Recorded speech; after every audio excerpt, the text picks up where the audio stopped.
আমরা আছি এখন ফালাকাটে আশুতোষপল্লী রেল গেটের পারে। বাচ্চাটাকে দেখতে পারেন, ট্রেন অ্যাক্সিডেন্ট হয়ে পরশুদিন পাটা সম্পূর্ণ টুকরো হয়ে যায়। তো ট্রিটমেন্ট চলছে।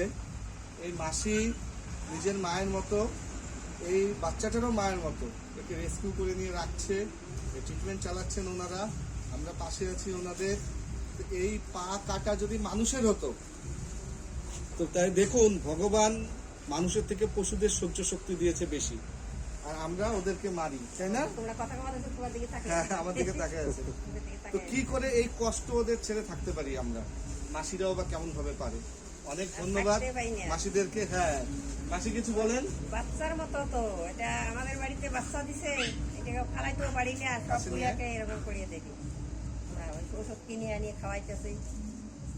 সব মাসিরা করতেছে, আমরা খালি পাশে আছি, যতটুকু পারি সাহায্য করে। মাসিরাই আসলে ট্রিটমেন্ট করতেছে।